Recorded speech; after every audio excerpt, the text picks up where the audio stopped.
World TV, सब पे नजर, अंदर की खबर।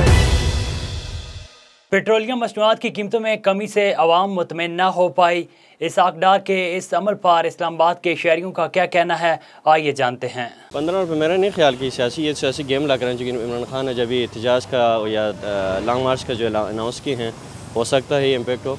बाकी आलमी मंडी में तो 180 रुपये बैरल है मेरे ख्याल में।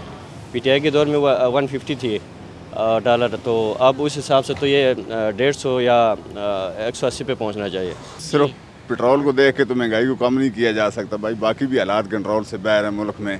सिर्फ पेट्रोल कम हो गया तो किराया कम करेंगे तो बाकी क्या करेंगे। गंदम किधर पहुंच गई है, खाद किधर पहुंच गया है, बाकी महंगाई किधर है। 12 रुपये मतलब इसके अंदर कमी हुई है, बेशक हुई है, लेकिन फिर भी गरीब आवाम के लिए 225 रुपये बहुत ज़्यादा अमाउंट है। 1 लीटर जो है ना 225 बहुत ज़्यादा हैं। तो फिर भी जो है ना, बेशक नून लीग की हुकूमत है, लेकिन सपोर्ट हमारा खान साहब के साथ है, क्योंकि ये जो रिजीम चेंज हुआ है, रिजीम चेंज की वजह से ये हुकूमत इंपोर्ट किया गया है, इसके ख़िलाफ़ मैं बिल्कुल ख़िलाफ़ हूँ। बज़ाहिर तो मुझे कोई इफेक्ट नहीं लगता कि इस तरह से है कि आप 100 रुपये बढ़ा दो और 5 रुपये कम कर दो, 10 रुपये 15 रुपये कम कर दो, ये तो ऐसा नहीं होना चाहिए। सर ये है तो ठीक है, लेकिन 12 रुपये जो आप कह रहे हैं अभी कम किया, लेकिन ये 10 दिन के लिए होगा।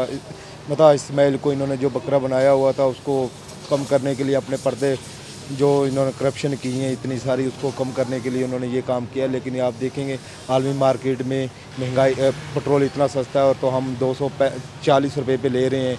ये ऐसे नहीं होता, गरीब बंदा किधर जाए। आज मुझे बहुत खुशी हुई है कि पेट्रोल थोड़ा सा कम हुआ है। मैं चाहता हूँ कि थोड़ा सा और कम हो, ताकि आवाम के ऊपर से ये बोझ पेट्रोल का जो है ना महंगा है वो सस्ता हो। वर्ल्ड टीवी, सब पे नजर, अंदर की खबर।